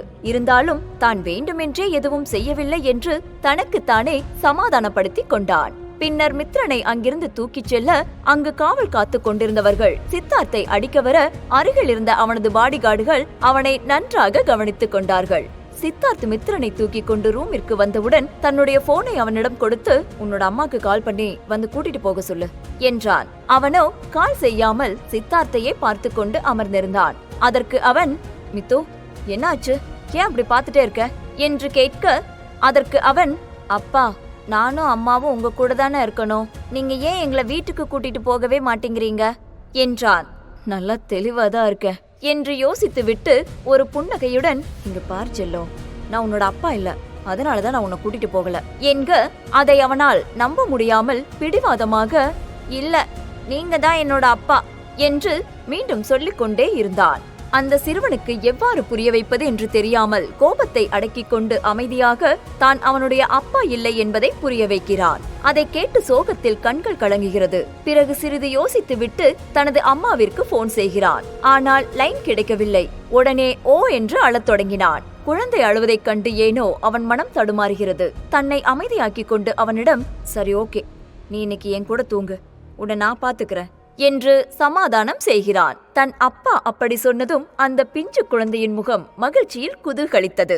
உடனே அவனை அணைத்துக் கொள்கிறான் மித்ரன். பின்னர் சித்தார்த் அவனை தூங்கச் சொல்ல, நான் குளிச்சிட்டு தான் தூங்குவேன், அப்போதான் எனக்கு தூக்கம் வரும் என்று கூறுகிறான். மேலும், அப்பா, நம்ம 2 பேரும் ஒன்னா குளிக்கலாமா என்று கேட்க, என்னடா அது, இவன் கூட பெரிய வம்பா போச்சு என்று யோசித்துக் கொண்டிருந்தான். தந்தையின் பாசத்திற்காக ஏங்கும் அந்த சிறுவனுக்கு சித்தார்த்தை விடவும் மனமில்லை, தொந்தரவு செய்யவும் மனமில்லை. ஆகவே சோகமான முகத்துடன், சரிப்பா, நான் உங்களை டிஸ்டர்ப் பண்ண விரும்பல, நானே போய் குளிச்சுக்கிறேன், நான் இப்போ பெரிய பையன்தானே என்கிறான். அவனது சோகமான முகத்தை காண முடியாமல், சரி, ஓகே, நானே உனக்கு குளிச்சு விடுறேன் என்று சொல்லி அவனை தூக்கிக் கொள்ள உடனே சித்தார்த்திற்கு ஒரு முத்தத்தை கொடுக்க குளிக்கச் செல்கின்றனர். மித்ரனுக்கு மாற்று உடை இல்லாததால் அவனுடைய பெரிய சட்டையை அணிவிக்கிறான் சித்தார்த். அது மிகவும் பெரியதாக இருந்தாலும் அவனை பார்க்க மிகவும் கியூட்டாக இருந்தான். பின்னர் அவனை தூங்க சொல்லிவிட்டு அவன் வேறு இடத்தில் படுக்கச் செல்ல தூங்காமல் சித்தார்த்தையே பார்த்து கொண்டிருந்தான். கடுப்பானவன் அவனிடம், என்னாச்சு, ஏன் தூங்காம இருக்க என்று கேட்க, அப்பா, நம்ம 2 பேரும் ஒன்னா தூங்கலாமா என்று கேட்க, அவனோ முடியாது என்று சொல்ல மீண்டும் சோகமானான் மித்ரன். ஐயோ, இது பெரிய டார்ச்சரா போச்சு என்று எண்ணிக்கொண்டு அவனுடன் சென்று படுத்துக்கொண்டான். இவை அனைத்தும் புதிதாக இருக்க சித்தார்த்தால் தூங்கவே முடியவில்லை. ஆனால் அப்பாவின் கதகதப்பில் ஆழ்ந்து தூங்கி போனான் மித்ரன். மறுபுறம் அனன்யா தன் மகன் எங்கே இருக்கிறான் என்ற கவலையில் தூங்க முடியாமல் தவித்துக் கொண்டிருந்தாள். விடிந்தவுடன் முதல் வேளையாக ஹோட்டலுக்கு கிளம்பியவளை பார்த்த சூப்பர்வைசர், இந்த காலத்துல இவ்வளவு பொறுப்பான பொண்ணா என்று ஆச்சரியமானார். பின்னர் கஸ்டமரிடம் எவ்வாறு நடந்து கொள்ள வேண்டும் என்று சில அட்வைஸ்களை கொடுத்துவிட்டு ஆல் தி பெஸ்ட் சொல்லி அவளுக்கான வேலையை அசைன் செய்துவிட்டு சென்றார். அவளுக்கு கொடுத்த வேலையை சித்தார்த்தின் ரூம் அருகில் செய்து கொண்டிருக்க திடீரென்று லிப்ட் திறக்கும் சத்தம் கேட்டது. அனன்யா ஒளிந்து கொள்கிறாள். அவள் எதிர்பார்த்தது போலவே அஞ்சலி உள்ளே வர, அப்பாடா, எப்படியாவது மித்ரனை கண்டுபிடிச்சிடலாம் என்று நிம்மதி பெருமூச்சு விட்டாள். அஞ்சலி அங்கு ஒரு ரூமின் கதவை தட்ட உள்ளே இருந்து அலங்கோலமான நிலையில் அவளின் பாடிகார்டுகள் வர ஏதோ நடந்திருக்கிறது என்று அஞ்சலியால் யூகிக்க முடிந்தது. அவர்களை அஞ்சலி, தட்டி மாடுகளா, உங்களால ஒரு சின்ன பொடியனை கூட பாத்துக்க முடியலையா? நீங்க எல்லாம் பாடிகார்டுன்னு வெளியில போய் சொல்லிடாதீங்க, உங்களுக்கெல்லாம் எதுக்கு சம்பளம் என்று கோபத்தில் கத்தினாள். சித்தார்த்தும் பாடிகார்டும் வந்து அவர்களை அடித்துவிட்டு பையனை தூக்கிச் சென்றார்கள் என்று சொன்னால் அசிங்கம் என்று நினைத்தவர்கள், மேடம், பையன் ரொம்ப சேட்டை பண்ணிட்டே இருந்தான், நாங்க கொஞ்சம் அசந்த நேரத்துல இங்கிருந்து எஸ்கேப் ஆயிட்டான் என்று பொய்களை அடுக்கி தள்ளினார்கள். அவர்களை கேவலமாக திட்டிவிட்டு அங்கிருந்து அஞ்சலி கிளம்ப ஆயத்தமாக, அப்போது கோபமாக வந்த அனன்யா, அஞ்சலி, நீ ஏன் இவ்வளவு கேவலமா நடந்துக்கிற? உன்னை பார்த்தாலே பத்திக்கிட்டு வருது. ஒழுங்கா என்னோட பையனை கண்டுபிடிச்சு கொடுத்துடு, இல்லனா போலீஸ் கிட்ட கம்ப்ளைண்ட் பண்ணிடுவேன் என்று பொரிந்து தள்ளினாள். ஆனால் அனைவரும் அமைதியாக நிற்க அனன்யா போனை எடுத்து போலீஸ்க்கு கால் செய்ய முயற்சிக்கிறாள். அப்போது அஞ்சலி, ஏண்டா தண்டங்களா, ஒருத்தி போலீஸ்க்கு கால் பண்ணி நம்மள பிடிச்சு கொடுத்துடுவேன்னு சொல்றா, எரும மாதிரி நின்னு வேடிக்கை பார்த்துட்டு இருக்கீங்க, பிடிக்கடா அவள என்று மொபைலை பிடுங்கிக் கொள்கிறாள். பாடிகார்ட்ஸ் அவளை பிடித்துக் கொள்ள கோபத்தில் செய்வதறியாத அனன்யா, அஞ்சலி ப்ளீஸ், நான் என் பையனை தேடணும், என்ன தயவு செஞ்சு விட்டுருங்க, என்ன புடிச்சு வச்சு உங்களுக்கு என்ன ஆக போகுது என்று கெஞ்ச அவளின் அழுகையும் கெஞ்சலும் அஞ்சலிக்கு உற்சாகத்தை தந்தது. ஒரு சைக்கோவை போல அதனை என்ஜாய் செய்தவள், அக்கா டோன்ட் வரி, அவனை சீக்கிரமா கண்டுபிடிச்சிடலாம், அவன் போனா என்ன, சித்தார்த் உனக்காக வருவான்ல என்று சொல்ல, நீங்க என்ன தப்பா புரிஞ்சுக்கிட்டீங்க, நானும் சித்தார்த்தும் எந்த ரிலேஷன்ஷிப்லயும் இல்ல என்று மீண்டும் மீண்டும் கூறிக்கொண்டே இருந்தாள். ஆனால் எதையும் காதில் போட்டுக் கொள்ளாதவர்கள் அனன்யாவை இழுத்துச் சென்றனர். மறுபுறம் இரவெல்லாம் தூங்காமல் இருந்த சித்தார்த்திற்கு மித்ரன் காலையில் சீக்கிரமாக எழ சற்று நிம்மதியானான். ஆனால் மித்ரன் ஏன் அம்மா இன்னும் கால் செய்யல என்று வருத்தமாக இருந்தான். அப்போது சித்தார்த்திடம், அப்பா, அம்மா ஏன் இன்னும் எனக்கு கால் பண்ணவே இல்ல என்று கேட்க அதே குழப்பத்தில்தான் அவனும் இருந்தான். பின் தன்னுடைய பாடிகார்ட்ஸிடம் அனன்யாவை தேடச் சொல்ல சிறிது நேரத்தில் திரும்பி வந்தவர்கள், பாஸ், அந்த பொண்ணு இன்னைக்கு வேலைக்கு வந்திருக்கா, ஆனா அஞ்சலின்னு யாரோ அவங்கள கடத்திட்டு போயிட்டதா சொல்றாங்க என்று கூறினர். என்ன குடும்பம்டா இது என்று யோசித்தான். அம்மாவை கடத்தி விட்டார்கள் என்று கேட்டதும் பயந்து போன மித்ரன், அப்பா, அம்மாவை எப்ப கண்டுபிடிக்க போறோம் என்று கேட்டான். சித்தார்த் மித்ரனுக்கும் அனன்யாவுக்கும் உதவி செய்வானா? அனன்யாவை எங்கு அடைத்து வைத்திருக்கிறார்கள்? திவாகர மீட் பண்ண ரெடியாரு என்று சொல்லிவிட்டு குணசேகரன் சென்ற பிறகு அனன்யாவிற்கு அழுவதை தவிர என்ன செய்வதென்று தெரியவில்லை. தன் மகனின் நினைவுகள் அவளை வாட்டி வதைத்தது. அடுத்த நாள் மதியம் யாரோ வந்து பூட்டியிருந்த கதவை திறக்க யார் நிற்கிறார்கள் என்று கூட பார்க்க சக்தி இல்லாமல் இருந்தாள் அனன்யா. அவளை வெளியே இழுத்து கொண்டு சென்றார்கள். அப்போதுதான் அவளுக்கு புரிந்தது, திவாகரை சந்திக்கத்தான் ஏற்பாடு நடக்கின்றன என்று. ஆனால் அவள் இருந்த நிலையில் அவளால் எதுவும் செய்ய முடியவில்லை. அவளை ரெடியாக்கி ஹாலுக்கு அழைத்து வர அங்கு அமர்ந்திருந்தவர்கள் அனைவரும் பெரிய பணக்காரர்களைப் போல இருந்தனர். அனன்யாவிற்கு செய்யப்பட்டிருந்த ஒப்பனையில் அப்சரஸ் போல் அழகாக ஜொலித்துக் கொண்டிருந்தாள். திவாகர் அவளை கண் சிமிட்டாமல் பார்த்து கொண்டே இருந்தான். குணசேகரனிடம், நீ ரொம்ப லக்கிப்பா, உன்னோட பொண்ணுங்க 2 பேரும் பேரழகு, நீ உன் பொண்ணுகளை வச்சு எதை வேணாலும் அடையலாம் என்றான். ஒரு நல்ல தகப்பனாக இருந்தால் இந்த வார்த்தைகளை கேட்டு அவனை தூக்கி போட்டு மிதித்திருப்பார்கள்.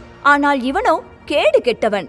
அதனால் பெருமையாக சிரித்துக் கொண்டான். அவர்களின் கட்டாயத்தின் பேரில் பிடிக்காத இடத்தில் அமர்ந்திருந்தாள் அனன்யா.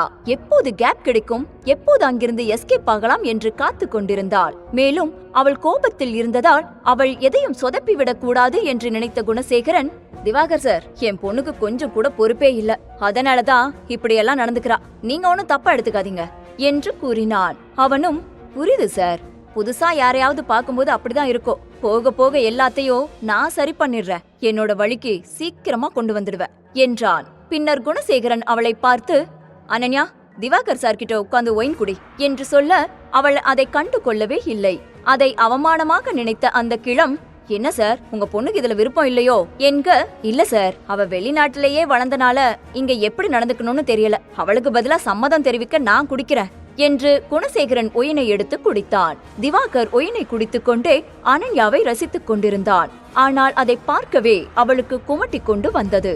என்ன ஜென்மங்க இதெல்லாம், சாக போற வயசுல நான் வேணுமா இவனுக்கு என்று நினைத்து எரிச்சலுடன் அமர்ந்திருந்தாள் அனன்யா. ஒரு கேவலமான பார்வையை அவன் மேல் உதிர்த்தாள். ஆனால் அதையெல்லாம் கண்டு கொள்ளாத அந்த காம கொடூரன் எப்போது அவள் கையில் கிடைப்பாள், எப்போது அவளை அனுபவிக்கலாம் என்ற எண்ணத்தில் மட்டுமே அமர்ந்திருந்தான்.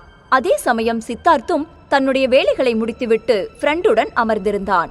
அனன்யாவை பற்றி தன் அசிஸ்டண்டிடம் கேட்க வேண்டும் என்று எண்ணியிருந்தவன் எதிர்பாராமல் அந்த ஹோட்டலிலேயே அவளை பார்த்து விட்டான். அங்கு நடப்பவற்றை பார்த்தவனுக்கு கோபம் தலைக்கேறியது. தன்னை கட்டுப்படுத்திக் கொண்டு அமைதியாக அமர்ந்திருந்தான். அங்கே எஸ்கேப் ஆக நேரம் பார்த்து கொண்டிருந்த அனன்யா ஒரு வெயிட்டர் சாப்பாடு எடுத்து கொண்டு வர சரியான தருணமாய் உணர்ந்தவள் அவன் காலை இடறினாள். தடுமாறி டேபிளின் மேல் விழ அனைத்தும் கொட்டியது. எழுந்து ஓட முயன்றவளின் கையை எட்டி பிடித்தார் குணசேகரன். இது நடக்கும் என்று முன்னமே யூகித்திருந்தவள் கையில் ரெடியாக வைத்திருந்த சூப்பை அவன் முகத்தில் ஊற்றிவிட்டு அங்கிருந்து மின்னலாய் பறந்தாள். முன்கேட் வழியாக சென்றால் மாட்டிக்கொள்வோம் என்று நினைத்தவள் ஓடும் வழியில் இன்னொரு வெயிட்டரிடம் பதற்றத்துடன் பின்கேட் எங்கிருக்கு என்று கேட்க அவனும் கையை காட்டினான். அதன் வழியாக ஓடியவள் அப்பாவின் ஆட்கள் கண்ணில் படாதவாறு சென்று ரோட்டில் நின்று ஏதாவது ஆட்டோ அல்லது டாக்ஸி வருமா என்று பார்த்து காத்து கொண்டிருந்தாள். எதுவுமே வருவதாக தெரியவில்லை.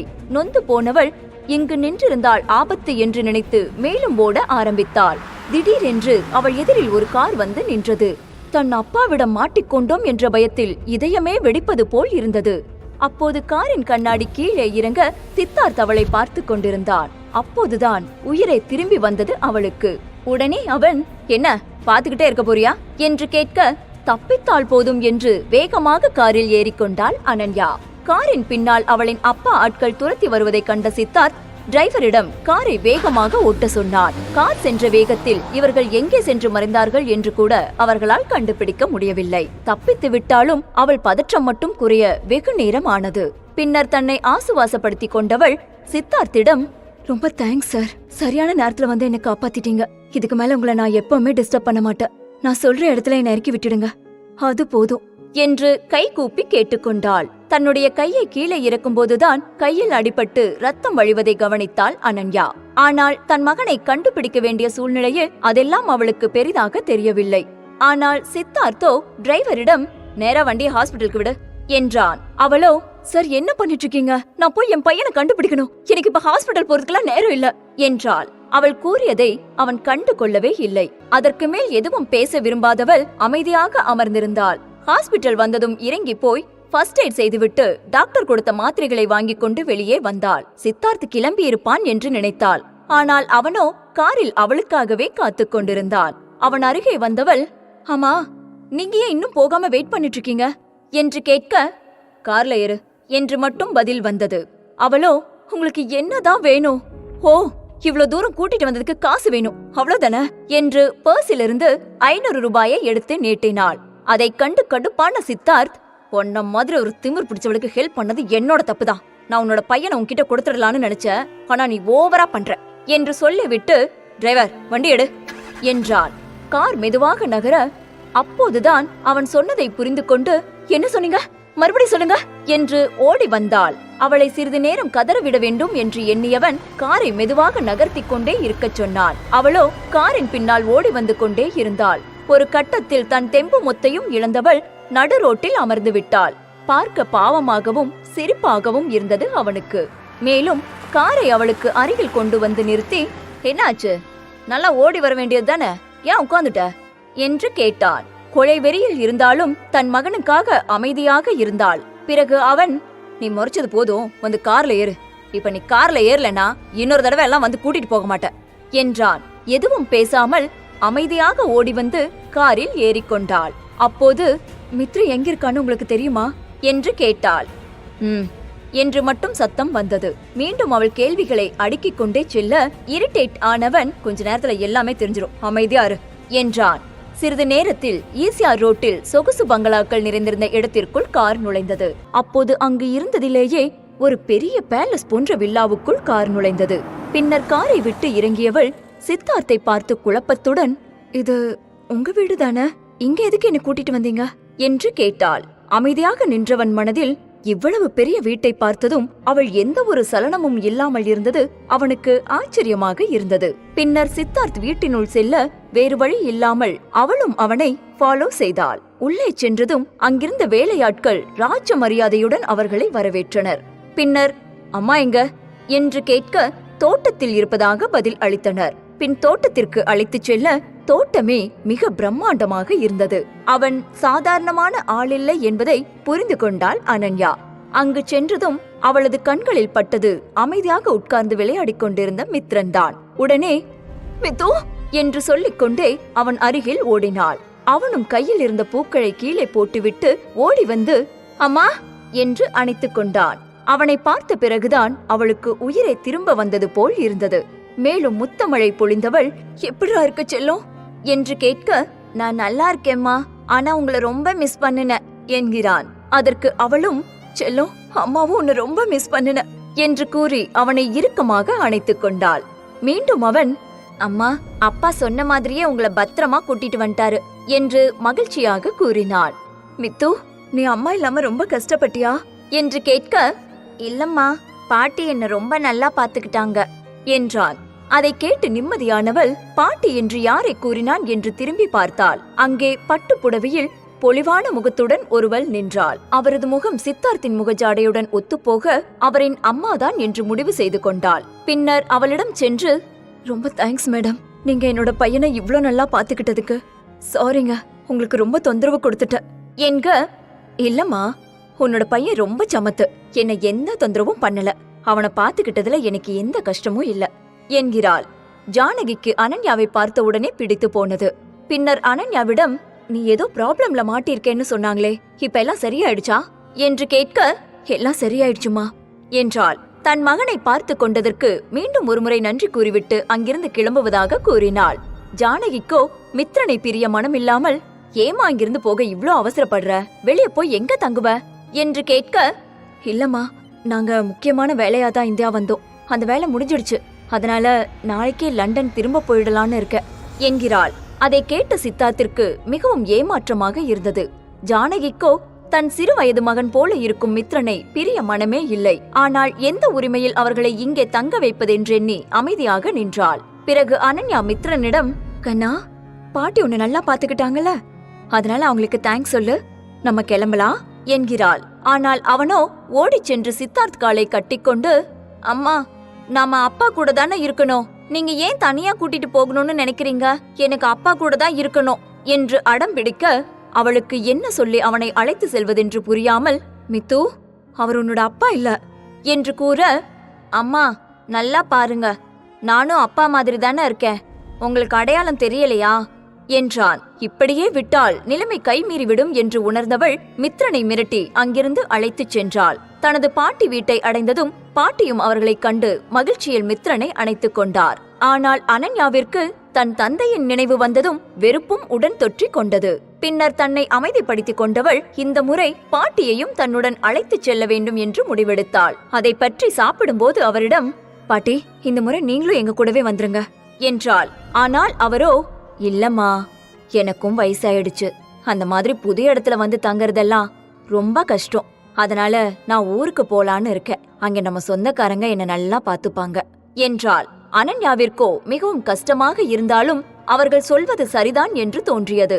உங்களை தனியா அனுப்புறதுக்கு கஷ்டமா இருக்கு பாட்டி என்றாள். நீ என்ன நினைச்சு கவலைப்படாதம்மா, நான் பாத்துக்கிறேன், நீயும் உன்னோட அம்மா மாதிரி அப்பாவியா இருக்காத, நீ எப்படியாவது உன் அப்பா கிட்ட இருந்து தப்பிச்சு லண்டன் போய் சந்தோஷமா இரு என்று தைரியம் சொன்னாள். ஆனால் அவளுக்கோ இந்த முறை லண்டன் சென்றால் இனி திரும்பி வர வாய்ப்பே இல்லை, அதனால் இனி பாட்டியை பார்க்கவே முடியாது என்று தோன்றியது. அதை தாங்கிக் கொள்ள முடியாமல் அழுகை பீரிட்டு கொண்டு வந்தது. மித்ரனும் குழந்தை என்பதால் அவளை எவ்வாறு சமாதானப்படுத்துவது என்று புரியாமல் தவித்துக் கொண்டிருந்தான். அப்போது அவன், அம்மா நான் பெரியவனானதும் உங்களை ரொம்ப பத்திரமா பாத்துக்குவேன், உங்களை அளவே விடமாட்ட என்று சொன்னதும் அந்த குழந்தையின் வார்த்தைகள் பெரிய ஆறுதல் கொடுத்தது போல் இருந்தது. அடுத்த நாள் பாட்டி ஊருக்கு செல்ல ஏற்பாடுகளையும் அவர்கள் லண்டன் செல்வதற்கான பேங்கிங்கையும் செய்து கொண்டிருந்தாள் அனன்யா. பின்னர் மித்ரனுடன் ஏர்போர்ட் கிளம்பினாள். ஆனால் அவளுக்கு இன்னும் ஃபிளைட் டிக்கெட் கன்ஃபார்ம் ஆகாமல் இருந்தது. அங்கு சென்று விசாரித்த போதுதான் அவள் வெளிநாடு செல்ல முடியாமல் பிளாக் லிஸ்ட் செய்யப்பட்டிருப்பது தெரிந்து அதிர்ச்சி அடைந்தாள். யாருடைய வேலையாக இருக்கும் என்று யோசித்துக் கொண்டிருக்க அப்போது சீரியல் வில்லி போல் கரெக்ட் டைமில் ஆஜரானாள் அஞ்சலி. அனன்யா கவலையுடன் இருப்பதை பார்த்த அஞ்சலியின் முகம் சந்தோஷத்தில் மிளிர்ந்தது. அவளை பார்த்து கொதித்தவள், எதுக்காக இப்படிலாம் பண்ணிட்டு இருக்கீங்க? நான் எவ்வளவு ஒதுங்கி ஒதுங்கி போனாலும் ஏன் இப்படி விடாம டார்ச்சர் பண்றீங்க என்று கேட்க அதற்கு அவளோ, நாங்கெல்லாம் ரொம்ப நல்லவங்க, அதான் நீ இன்னும் உயிரோட இருக்க என்றாள். பிரகாஷ் ரிலேட்டிவ் தான் இங்க எக்ஸிகியூட்டிவா இருக்காரு, அதனால நாங்க நினைச்சாதான் நீ ஏர்போர்ட் பக்கமே வர முடியும் என்றாள். அஞ்சலி மீண்டும் தொடர்ந்தாள். அப்புறம் அப்பா லண்டன்ல இருக்க வீட்டையும் சேல் பண்ணலான்னு முடிவு பண்ணிட்டாரு, அதனால நீ அங்க போனாலும் நடுத்தெருவுல தான் நிக்கணும் என்றாள். அதை கேட்ட அனன்யா, இவளெல்லாம் கொன்னு போட்ட கூட தப்பில்ல என்று எண்ணியவள், என்னதாண்டி உங்க பிரச்சனை? ஏன் மனசாட்சியே இல்லாம இப்படி கேவலமா நடந்துக்கிறீங்க? பண பேகலா, பணத்துக்காக எந்த எல்லைக்கும் போவீங்கல்ல என்றாள். மேலும் அவள், உன்னோட சுயரூபம் தெரிஞ்சா பிரகாஷ் என்ன ரியாக்ட் பண்ணுவார்னு கொஞ்சமாவது யோசிச்சு பாத்தியா என்று கேட்க, அத நான் பாத்துக்கிற, நீ ரொம்ப ஃபீல் பண்ணாத அனன்யா. அப்புறம் உனக்கு பிரகாஷ் சித்தார்த்தெல்லாம் செட்டே ஆக மாட்டாங்க. சுதாகர் இல்ல திவாகர் மாதிரியான ஆளுகதான் இந்த அப்பன் பேர் தெரியாத பையனை ஏத்துப்பாங்க என்றாள். அவள் பேச பேச அனன்யாவிற்கு கோபம் எல்லை கடந்தது. அவள் கோபத்தை கண்டு எங்கே தன்னை அடித்து விடுவாளோ என்ற எண்ணத்தில், அஞ்சலி பேசாம திவாகரை கல்யாணம் பண்ணிட்டு லைஃப்ல நிம்மதியா இருக்கிற வழிய பாரு என்றாள். அவள் கோபப்படுவதை கண்ட மித்ரன், அம்மா கோபப்படாதீங்க என்க. இல்லடா தங்கோ, அம்மா கோபப்படல, தெரு நாயினா கத்திட்டு தான் இருக்கும், நம்ம அத பத்திலாம் கவலைப்பட வேண்டாம், நம்ம ஹாப்பியா இருக்கலாம் என்றாள். என்னதான் மகனுக்கு சமாதானம் கூறினாலும் எவ்வாறு அனைத்தையும் சமாளிக்கப் போகிறோம் என்ற எண்ணம் அவள் மனதில் எழாமல் இல்லை. இந்தியாவில் எப்படி வாழப் போகிறாள் அனன்யா? சதிகார சகுனிகளான குணசேகரன் மற்றும் அஞ்சலியின் டார்ச்சரிலிருந்து தப்பித்து விடுவாளா? தெரிந்து கொள்ள இப்போதே பாக்கெட் எஃப்எம்மில் ரகசிய சிநேகிதனை தமிழ் கதையை கிளிக் செய்து அடுத்த எபிசோடை கேளுங்கள்.